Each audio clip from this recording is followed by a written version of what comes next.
un thème, souffrir pour Christ. Shalom, pasteur. Shalom. Oui, pasteur, d'entrée déjà, dites-nous, souffrir, la souffrance, c'est quoi? Je dirais la souffrance, c'est l'ensemble des épreuves, l'ensemble des peines que nous pouvons ressentir pour la cause de Christ. Donc très souvent, on est en train de présenter seulement un seul côté aux enfants de Dieu, c'est-à-dire vous êtes bénis, vous serrez la tête, ainsi de suite. Oui, nous sommes bénis, Ephésiens éclaire au chapitre 1 que nous sommes bénis de toutes sortes de bénédictions célestes. Donc il n'y a pas un problème. Là c'est clair, les enfants de Dieu sont bénis. Mais pendant que nous sommes encore sur cette terre, nous devons souffrir. Là c'est vraiment clair. Donc vous ne pouvez pas dire que vous êtes chrétien et sans pour autant souffrir pour le Seigneur. Donc ça ne peut pas marcher. C'est pour cela, tout au long de cette émission, nous allons essayer de voir dans la Bible, comprendre comment est-ce que ceux qui nous ont précédés, ils ont souffert pour la cause du Seigneur.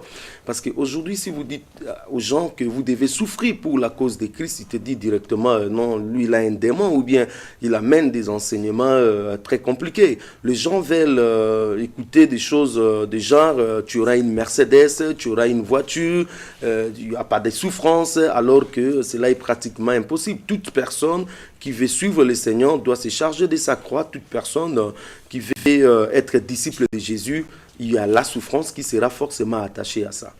Pasteur, la Bible nous dit qu'il a porté nos peines, si pas dire nos souffrances, à la croix. Est-ce nécessaire que nous, à notre tour, souffrons pour lui? Est-ce c'est une façon pour nous de lui récompenser de ce qu'il a fait pour nous ou quoi? Non, il n'y a pas à récompenser. Le Seigneur n'a pas besoin même d'être récompensé. Ce n'est même pas également par nos souffrances que nous allons hériter le salut. Non, le salut, nous héritons cela par la grâce. Nous sommes sauvés par la grâce. Mais seulement, tout en restant dans la parole de Dieu, tout en voulant marcher avec le Seigneur, d'une manière ou d'une autre, on serait persécuté. Je vous donne un exemple, si vous permettez que je puisse aller dans la Bible, parce que là, je vais faire une petite survol des actes des apôtres. Il y a un homme qui vient, il s'appelle Jean-Baptiste. Il va se mettre à l'écart. Il se nourrit de miel sauvage, de sauterelles. Et puis Jean-Baptiste va prêcher la repentance. Il prêche, un prophète puissant.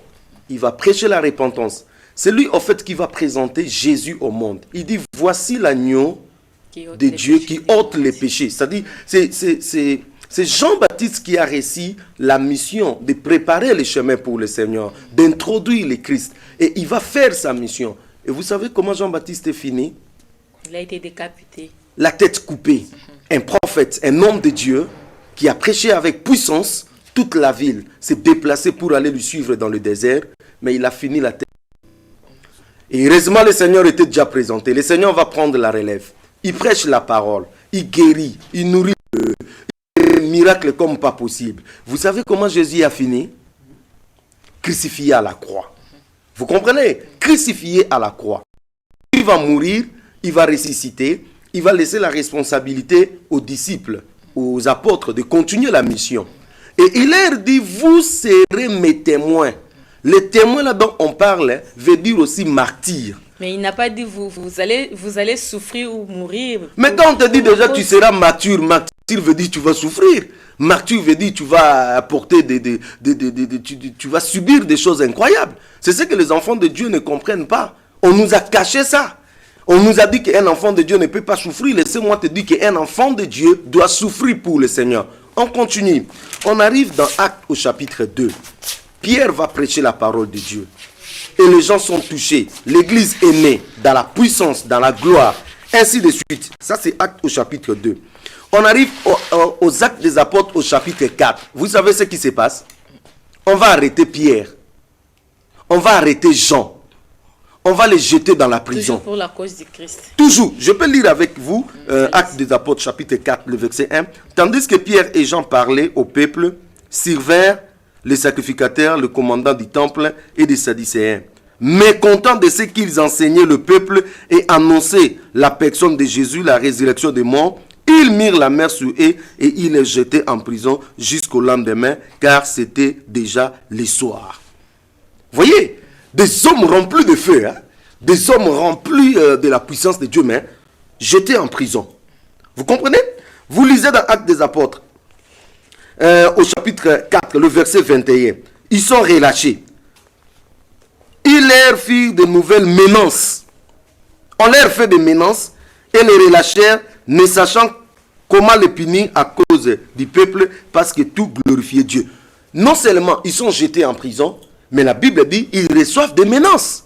Tout ça, c'est souffrir pour le Seigneur. Vous ne pouvez pas dire que non, vous prêchez la parole de Dieu, vous ne pouvez pas dire que vous êtes enfant de Dieu, si vous ne voulez pas souffrir pour lui, c'est pratiquement impossible. Dans Actes au chapitre 5, la Bible dit au verset 17, le souverain sacrificateur était avec lui, savoir les partis des Sadducéens, se levèrent remplis de jalousie, mirent la main sur les apôtres et les jetèrent dans la prison publique. Là, on les jette encore dans la prison pour une nouvelle fois. Vous comprenez? Donc, c'est ça la parole. Vous lisez quelque part, on dit, ils étaient furieux contre eux. Au chapitre 7. Toujours des Actes des Apôtres. Actes des Apôtres. Non, j'arrive d'abord au chapitre 5, le verset 40. Il dit, ils se rangèrent à son avis et ayant appelé les apôtres, il leur fit battre des verges, les apôtres. Vous comprenez? Après, relâchez bango. Ne parlez plus à ce nom de Jésus. Vous comprenez? On arrive au chapitre 6. Là, on voit comment est-ce que les apôtres continuent à subir des menaces, ils continuent à subir des peines, des souffrances, des persécutions. Et au chapitre 7, là, ça commence vraiment à déborder. Il y a un homme qui a été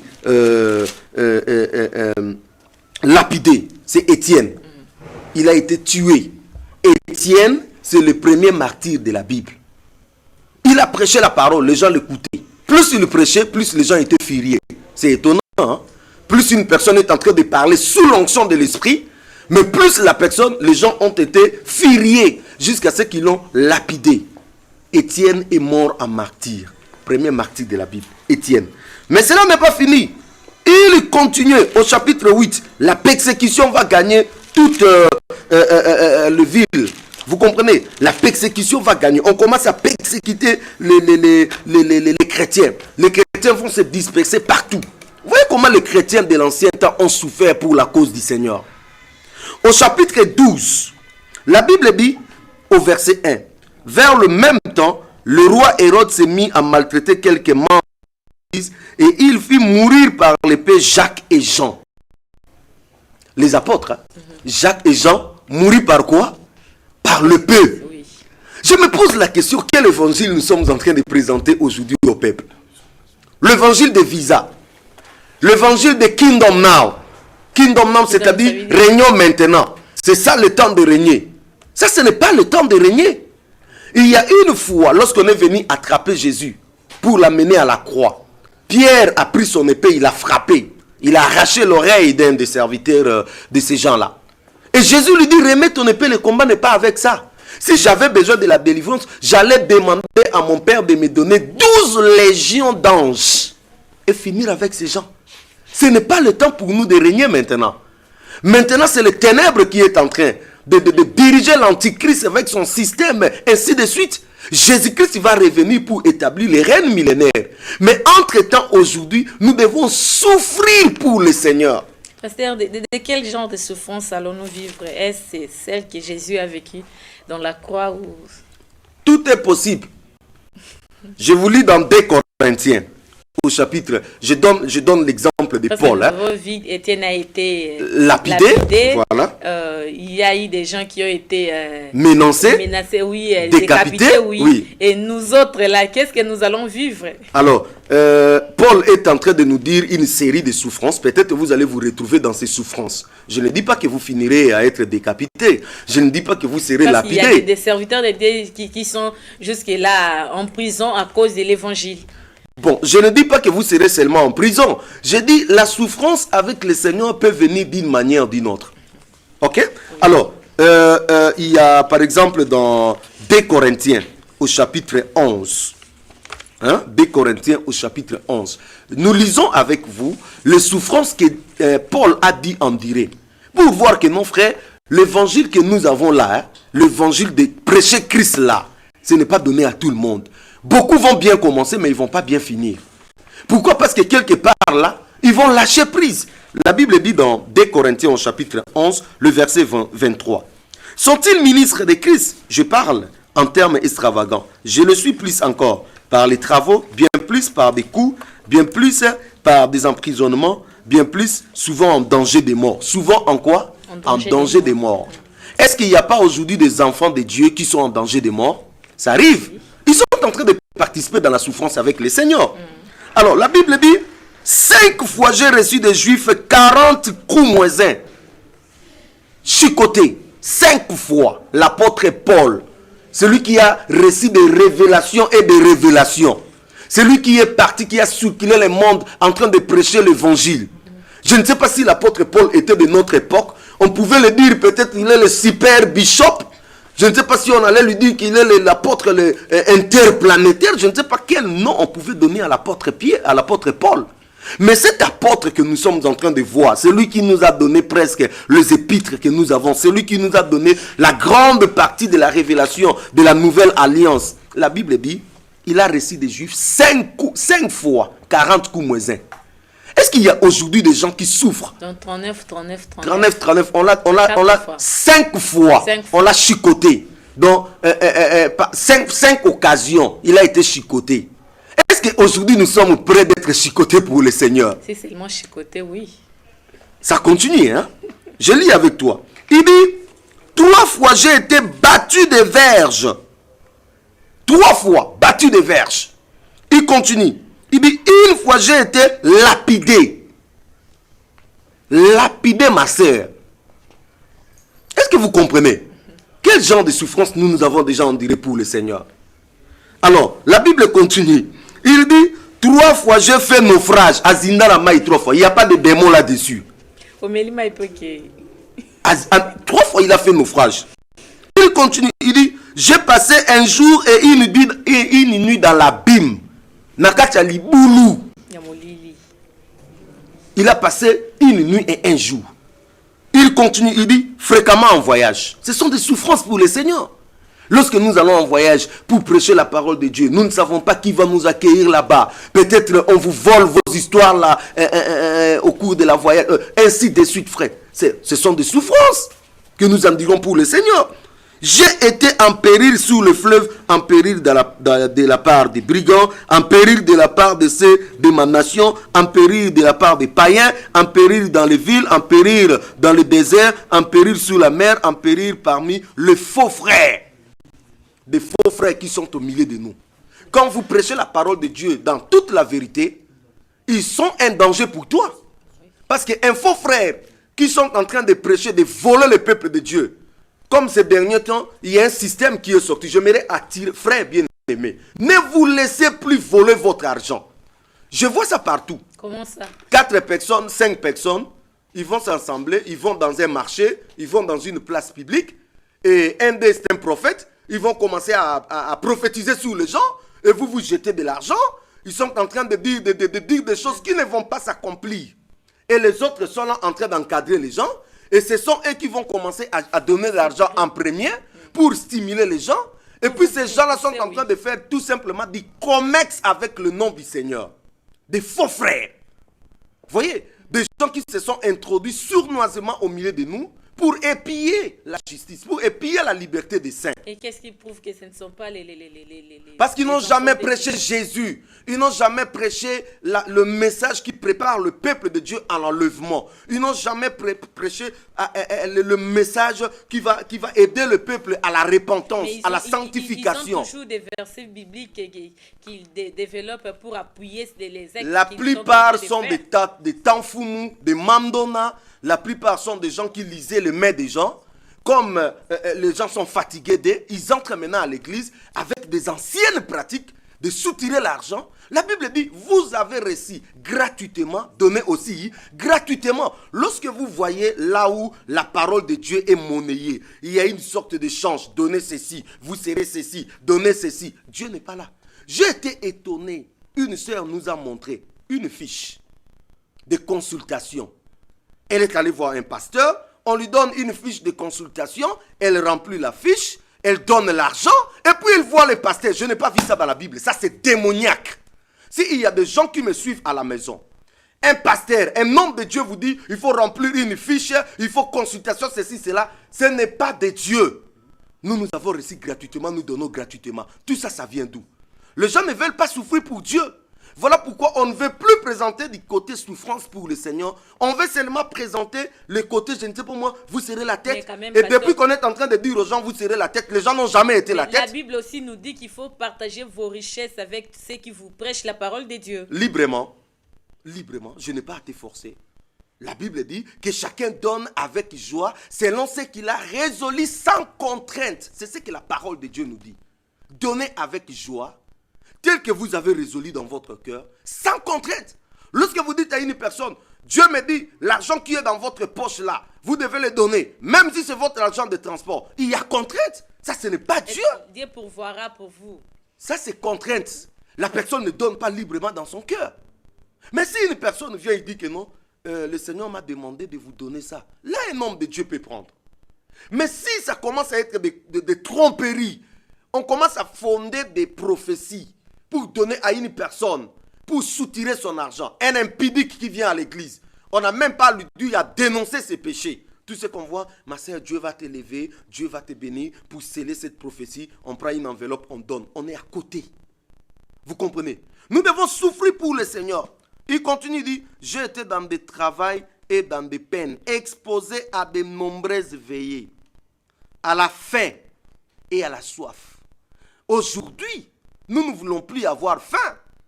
Ah oui, un homme de Dieu comme moi, là, quand je prêche, il suffit seulement que non, quelque chose, directement, je prends un téléphone. Mon frère tel, est-ce que tu ne peux pas me donner ceci? Un homme de Dieu, il n'est pas là pour demander de l'argent.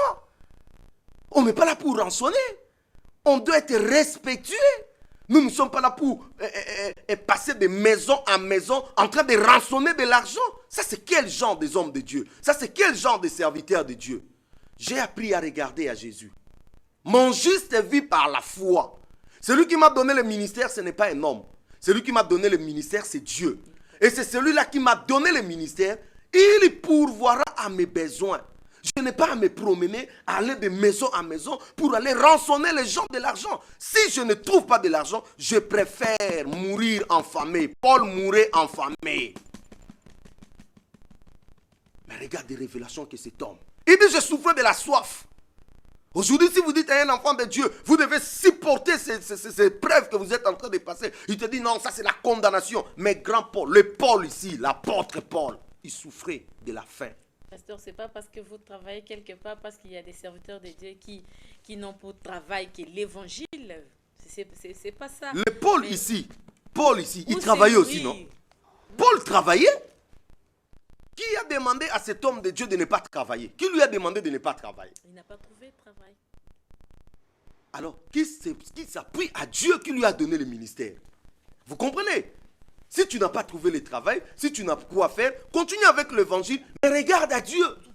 Il ne faut pas fabriquer des prophéties. Il ne faut pas commencer à escroquer les gens derrière la Bible. Il ne faut pas monnayer les choses de Dieu. Paul travaillait. Et il pouvait survivre à ses besoins. C'est là où nous, les hommes de Dieu, nous sommes tombés plus bas. Et lorsque je dénonce de telles choses, on me dit tu es prétentieux. Je ne suis pas prétentieux. La Bible dit la sagesse crie. Si l'on ne parle pas comme ça, il n'y aura pas l'Europe pour le peuple. La Bible dit nous n'avons pas des armes contre la vérité. Nous avons des armes qui pour la vérité. Nous devons dire la parole de Dieu. Parce que nous sommes dans un temps d'apostasie totale. Nous sommes dans un temps de confusion. Il faut que le peuple de Dieu soit éclairé par rapport à la Bible. Nous devons souffrir pour le Seigneur. Et si nous souffrons aujourd'hui pour le Seigneur, parce que qu'est-ce que nous recevons comme récompense après? La récompense après avoir souffert pour Christ. Ceux qui auront souffert pour le Seigneur, on a partagé avec vous le tribunal de Christ. Dans le tribunal de Christ, il y aura beaucoup de récompenses. Ceux qui ont été sciés, ceux qui ont été... Ils recevront des couronnes. Ils recevront beaucoup de choses. Je lis avec vous dans 2 Timothée.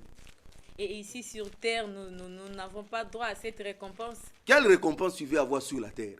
Quelle récompense tu auras sur la terre? Ici, nous sommes des pèlerins.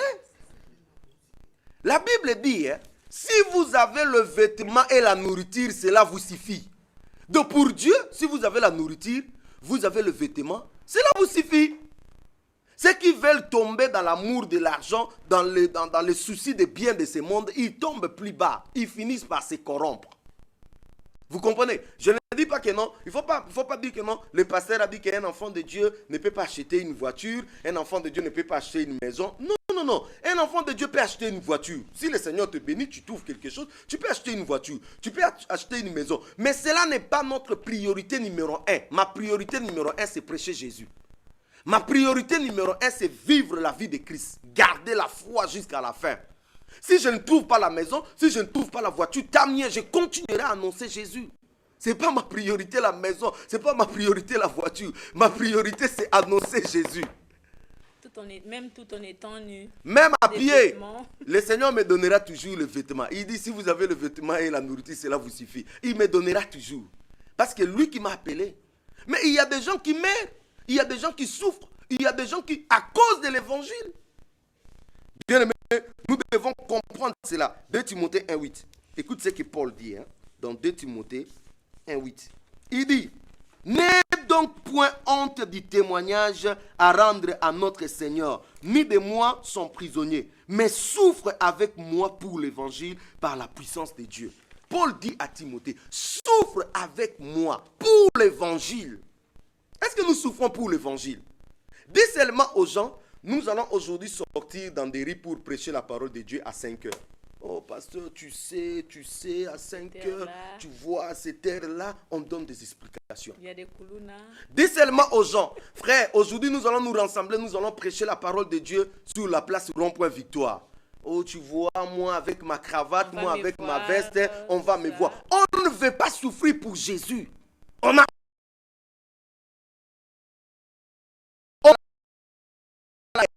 la des gens, ils te donnent des conditions. C'est aussi là, une nouvelle veste. Il y a des gens pour prêcher la parole de Dieu, il va te dire, il faut que le micro soit là, il faut que ceci, cela, il faut que cela. Alors que la Bible dit que l'occasion soit favorable.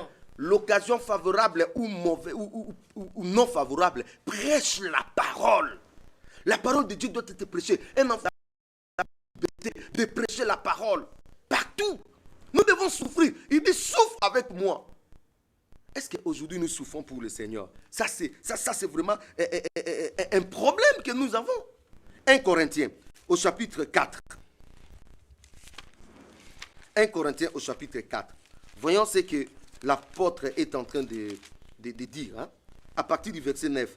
Car Dieu, il me semble, a fait de nous apôtres des derniers des hommes, de condamner à mort en quelque sorte. Ça, c'est pas moi. Il dit de condamner à mort en quelque sorte. Puisque nous avons été spectacle au monde, aux anges et aux hommes. Nous sommes fous à cause de Christ. Mais vous êtes sages en Christ. Nous sommes faibles, mais vous êtes forts. Vous êtes honorés et nous sommes méprisés. Jusqu'à cette heure, nous souffrons la faim, la soif, la nudité. Nous sommes maltraités, errants ça et là. Nous nous fatiguons à travailler de nos propres mains. Injuriés, nous nous bénissons. Persécutés, nous supportons. Calomniés, nous parlons avec bonté. Nous sommes devenus comme le balayure du monde. Les rébus de tout jusqu'à maintenant. Ça, c'est Paul qui est en train de parler. Est-ce que vous comprenez les degrés? Paul ne vivait pas dans le luxe. Aujourd'hui, des hommes de Dieu, des enfants de Dieu veulent vivre dans le luxe. Quel évangile? Quand vous posez la question, nous devons être comme des ministres de ce monde. On nous a prêché, nous serons des riches. Je n'ai pas encore vu des riches. Depuis qu'on a commencé à nous prêcher, nous serons des riches. On n'a pas encore vu des riches. Ce n'est pas parce qu'on a acheté une voiture, on a acheté une maison, on est devenu riche. Mais il y a quand même des serviteurs de Dieu riches. J'ai regardé parmi... Dans d'autres pays, dans d'autres continents, par exemple. J'ai regardé parmi les 50 personnes, 50 hommes les plus riches de la terre. Je n'ai pas vu un homme de Dieu. Je n'ai pas vu un prophète. Je n'ai pas vu un pasteur. Parmi les 50 hommes les plus riches du monde, il n'y a pas un pasteur. Il y a pas un... Cela veut dire que notre royaume n'est pas de ce monde. Nous ne sommes pas là pour circuler, veiller, chercher des choses de ce monde. Ce n'est pas nous. Nous sommes là pour l'évangile de Jésus. On serait maltraité. Jésus-Christ lui-même n'avait pas de maison. À votre information, il n'avait pas de voiture. Il dit le Fils de l'homme n'a même pas là où poser sa tête. C'est comme ça notre maître. Vous comprenez? Les apôtres, ils n'avaient pas tout ce que nous pouvons aujourd'hui déformer, dérouter les peuples de Dieu. Ils n'avaient pas ça. Quel évangile nous sommes en train de prêcher aujourd'hui? Hébreux. Je lis avec vous dans Hébreux 11. Vous allez voir comment est-ce que ceux qui nous ont précédés ont fini. Hébreux 11. Hébreux 11, 36. La Bible dit, il dit, au verset 36, il dit, d'autres subirent des moqueries. Vous êtes en train de dire comment souffrir pour le Seigneur. Ça, c'est aussi d'autres formes de souffrance. Vous allez subir des moqueries. Depuis que vous avez donné votre vie au Seigneur, vous êtes devenu ennemi de tout le monde. Personne ne veut plus vous sentir. Ah, lui, avec ces histoires-là de Dieu, ainsi de suite. On ne veut plus vous sentir. Ça, c'est souffrir avec le Seigneur. Vous allez subir des moqueries. La Bible dit, d'autres subissent des moqueries et des fouets, les chaînes et la prison. Ils firent lapider. Ils firent scier, torturer. Ils mourirent tués par l'épée. Ils allèrent ça et là, vêtus de peaux de brebis et de peaux de chèvres, dénués de tout, persécutés, maltraités. Tu vois ce qui nous ont précédés, comment ils sont passés? C'est ça l'évangile. L'évangile de Jésus, nous devons souffrir. L'évangile de Jésus, nous devons souffrir si nous voulons aller loin. Vous comprenez? Dans 2 Timothée, je lis dans 2 Timothée, vous allez voir. 2 Timothée 3,12. La Bible dit ceci. Or, tous ceux qui veulent vivre pieusement en Jésus seront persécutés. Est-ce que c'est moi? C'est ma parole à moi. La Bible dit tout. On a dit exception pasteur Blaise. Hein? Non. On a dit exception le super pasteur, le super bishop. On a dit exception l'apôtre par excellence. On dit tout. Ceux qui veulent vivre pieusement en Jésus-Christ seront comment? Persécutés. Donc vous ne pouvez pas dissocier la persécution avec la marche avec Dieu. Vous ne pouvez pas dissocier la persécution avec la vie d'un enfant de Dieu. Nous serons persécutés. Combien de gens nous appellent au téléphone? Au moment où les autres sont en train d'être touchés par ce même évangile, les gens nous appellent au téléphone, ils commencent à t'injurier. Tu te crois pour qui? Allez-y avec tes enseignements de condamnation. Laissez-nous vivre comme nous voulons. Je me dis, Seigneur, qu'est-ce qui se passe dans la vie qu'est-ce qui se passe dans la tête des gens? Combien de humiliations nous avons reçues? Combien de moqueries? Paul a dit, on nous regarde comme des balayures de ce monde. Bien-aimés, si vous voyez un homme de Dieu, un enfant de Dieu commence à être ami du monde, il n'a plus la foi. Parce que c'est lui qui garde la foi. C'est lui qui a Jésus-Christ. C'est lui qui veut garder la vie avec Jésus. Il sera persécuté. Il ne peut pas être l'ami du monde. Quelqu'un a dit, c'est que vous faites route avec lui. Si dans votre vie là, ça coule, plus de persécution, plus de moquerie, plus de ceci, cela, vous êtes en train de prendre, vous êtes déjà en plein dedans de l'apostasie. Vous comprenez? C'est lui qui veut vivre pieusement sa vie dans le Seigneur, il sera tout simplement persécuté. Et nous, en tant qu'enfants de Dieu, nous devons comprendre que nous devons souffrir pour Christ. Pour que cet évangile arrive ici, il y a des hommes et des femmes qui sont morts. Il y a des hommes et des femmes qui ont pris des risques. Est-ce qu'aujourd'hui nous prenons des risques? Tout ce que nous voulons aujourd'hui, c'est la bénédiction. Tout ce que nous voulons aujourd'hui, c'est que Dieu nous élève. Il n'y a plus de gens qui sont capables de souffrir pour le Seigneur. Et là, ça pose problème. Quel évangile nous sommes en train de disputer, de donner aujourd'hui aux gens? Des évangiles de philosophie. Réellement travaillés. Vous allez dans les assemblées, vous entendez seulement 7 secrets de ceci, clé de récit, ceci, cela. Quel est le jour où nous allons prêcher la sanctification? Quel est le jour où nous allons prêcher le retour de Christ? Quel est le jour où nous allons prêcher aux gens d'abandonner le péché? La Bible dit l'obéissance vaut mieux que le sacrifice. Vous comprenez? Dieu n'a pas besoin que nous le donnons. Est-ce que vous croyez que ce qu'on paie $1000 dans Nzambe? Frère, Dieu n'a qu'à faire de ton $1000. Ce que Dieu veut, c'est ton cœur. Vous comprenez? Hein? Parce que ce gars a moins $2000, ensemble, il veut commencer à dicter tout le monde dans l'ensemble. Dieu n'a quoi faire de ton $2000. Nous ne sommes pas là pour attendre de l'argent des gens. Nous sommes là pour prêcher Jésus-Christ. Je ne parle même pas pour me prêcher moi-même. Je bénis le Seigneur parce que les gens commencent à comprendre. Même ceux qui avaient mis des gros calicots dans la ville, papa pasteur, maman pasteur assis, papa pasteur bien dans les trônes, on commence à élever ça. On commence à enlever ça dans la ville. Les gens comprennent de plus en plus que nous ne devons pas nous élever, nous ne devons pas nous présenter, nous devons présenter une seule personne, Yeshua Mashiach, Jésus-Christ qui revient bientôt. La Bible dit, quand le Fils de l'homme viendra, trouvera-t-il la foi? Est-ce que le Fils de l'homme, quand il viendra, il trouvera, vous avez gardé la foi, l'évangile véritable, les enseignements de Christ, il vous trouvera avec ça? Ou bien il va vous trouver dans l'apostasie générale?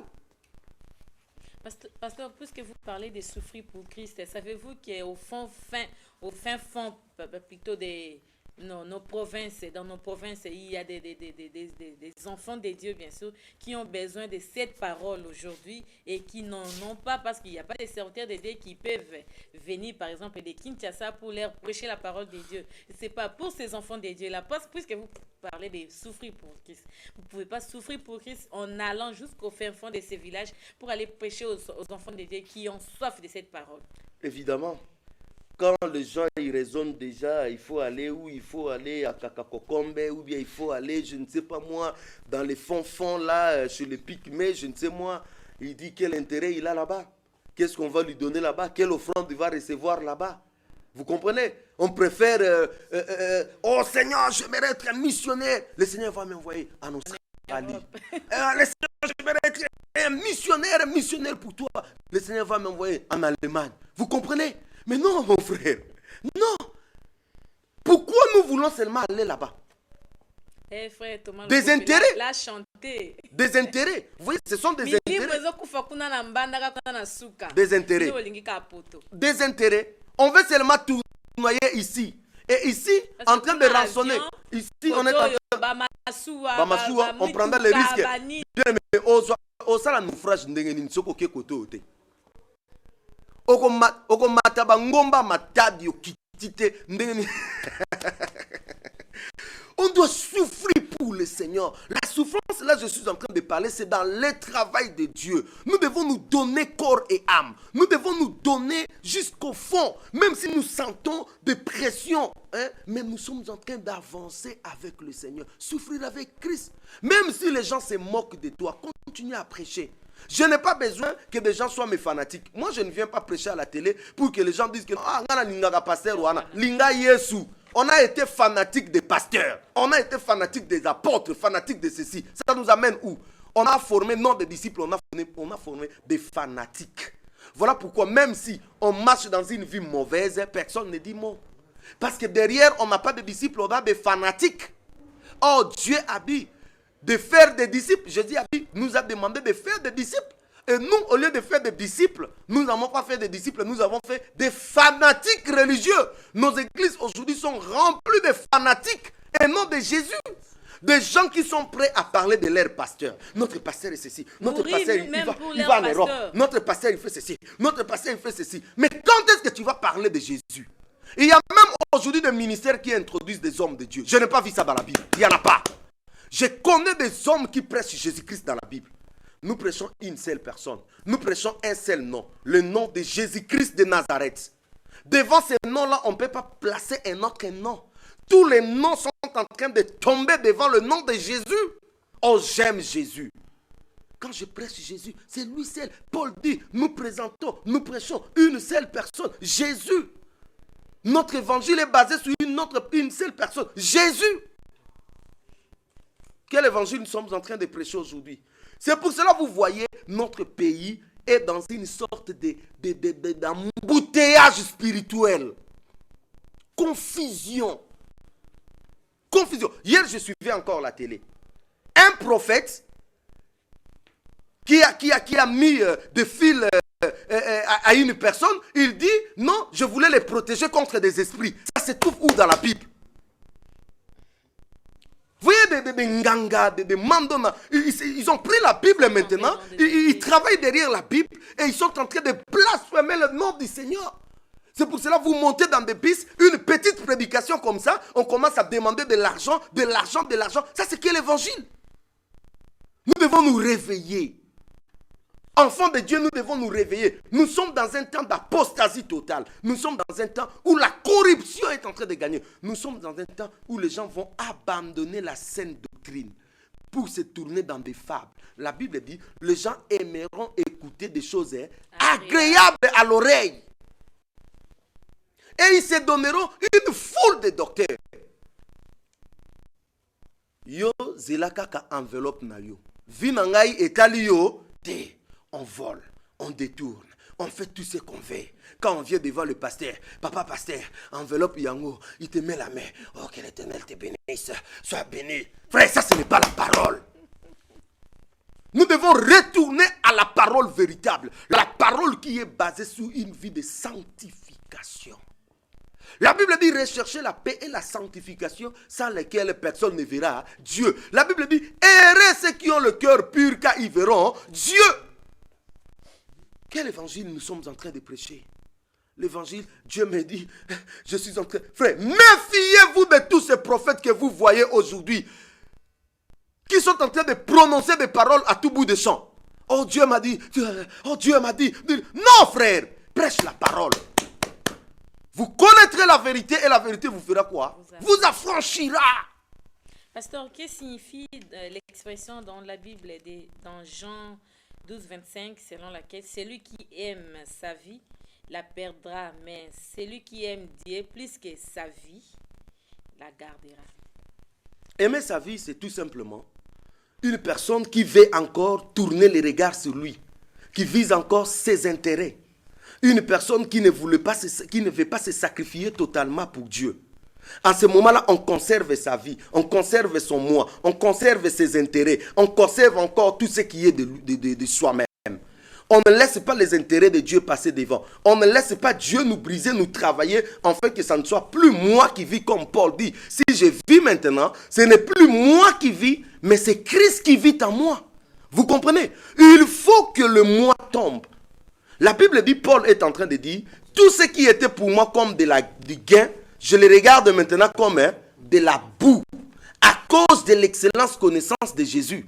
Donc plus on est en train de laisser sa vie, plus on est en train d'abandonner sa vie, plus on est en train de se laisser briser par Dieu, plus on est en train de se dire, Seigneur, travaille-moi. La Bible dit, ayez les sentiments qui étaient en Christ. C'est-à-dire, ce n'est pas mes sentiments, ce n'est pas mon comportement. J'aimerais vivre comme Christ. En ce moment-là, votre vie est en train de se perdre. Et lorsque vous êtes en train de diminuer, vous gagnez la vie de Christ. Vous comprenez? Ceux qui veulent conserver leur vie, leur orgueil, mes diplômes, moi, ceci, cela, ils ne vont pas hériter le royaume. Ils ont plus de chances de ne pas saisir les choses de Dieu. Si vous voulez aller avec Dieu, si vous voulez aller loin, il faut dire comme Paul. Si je vis, ce n'est plus moi qui vis, c'est Christ qui vit en moi.